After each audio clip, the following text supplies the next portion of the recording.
ஹல்லேலூயா. கர்த்தருடைய பரிசுத்த நாமத்திற்கு மகிமை உண்டாவதாக. இந்த நாளிலும் இயேசப்பா நமக்கு கொடுக்கிற வார்த்தை அப்போஸ்தலர் 10:4.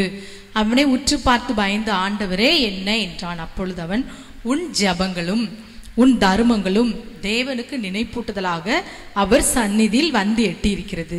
கொர்நேலியுவை பார்த்து தேவதூதன், அதுக்கு முந்தின வசனத்துல பார்ப்பீங்கன்னா 9ஆம் மணி நேரத்தில் தேவதூதன் தன்னிடத்தில் வரவும் கொர்நேலியுவை என்று அழைக்கவும் பிரதியட்சணமாய் அவன் ஒரு தரிசனத்தை காண்கிறான். தரிசனத்தை கண்டு பயந்து போய் என்ன என்று உத்து பார்க்கிறானா, என்ன என்று கேட்கிறான். அப்பொழுது தேவதூதன் சொல்ற பதில், உன் ஜபமோ உன் தர்மமோ தேவனுக்கு நினைப்பூட்டுதலாய் அவர் சந்நிதியில வந்து எட்டியிருக்கிறது என்று சொல்லுகிறார். அவர் எப்படிப்பட்டவராய் இருந்தார்னு பார்த்தீங்கன்னா 2வது வசனத்துல, தேவ பக்தி உள்ளவனும் தன் வீட்டாரோடும் தேவனுக்கு பயந்தவனுமாய் இருந்து ஜனங்களுக்கு மிகுந்த தர்மங்களை செய்து எப்பொழுதும் தேவனை நோக்கி ஜெபம் பண்ணி கொண்டிருந்தான்.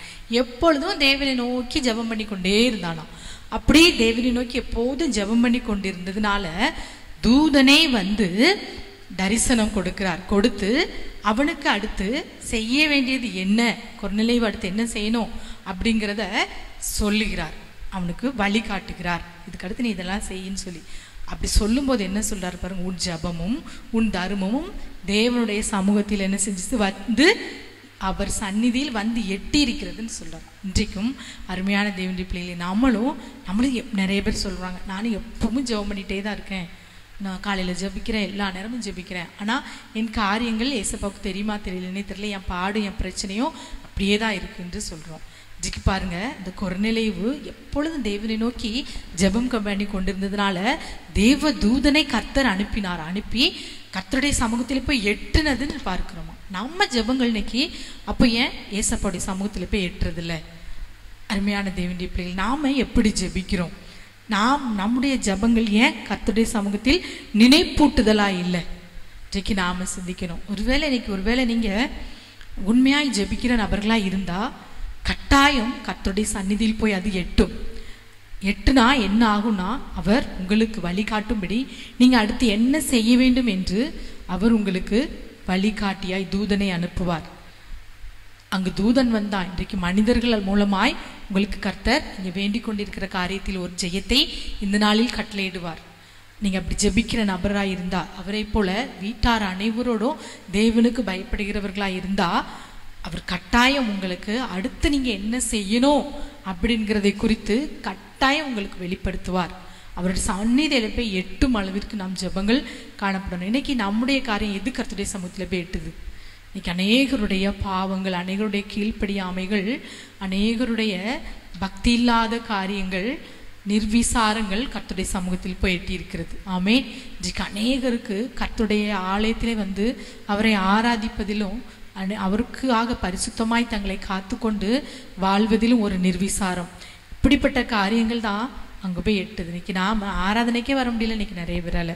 அப்போ எப்படி நாம தனியா இருந்து ஜெபிக்க போகிறோம்? இன்றைக்கும் நிறைய பேருக்கு குழப்பம் வாழ்க்கையில.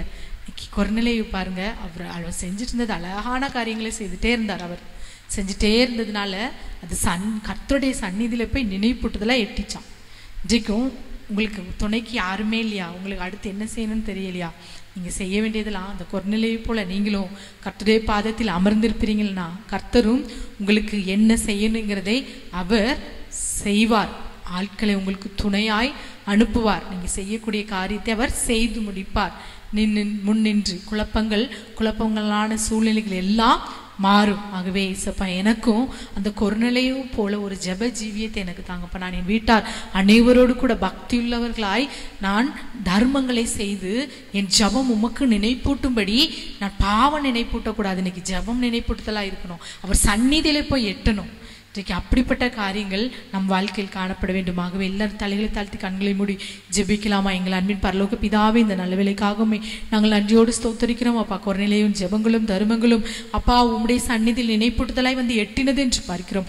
இந்த வேளையில் உம்முடைய சமூகத்தில் விசுவாசத்தோடு ஜெபிக்கிற ஒவ்வொரு பிள்ளைகளுடைய வாழ்க்கையில் இருக்கிற விசுவாசங்கள் அப்பா, ஜெப ஜீவியங்கள் அப்பா உம்முடைய சமூகத்தில் நினைப்பூட்டுதலாய் வந்து எட்டும்படியாய் நாங்கள் ஜெபிக்க, அப்படிப்பட்ட ஒரு ஜெபத்தை நாங்கள் ஏறெடுக்க இந்த நாளில் கிருபை செய்யுங்க.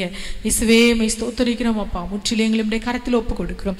சகல துதிகன மகிமை உமக்கே செலுத்துகிறோம். இயேசுவின் நாமத்தில் ஜெபிக்கிறோம் நல்ல பிதாவே, ஆமேன், ஆமேன்.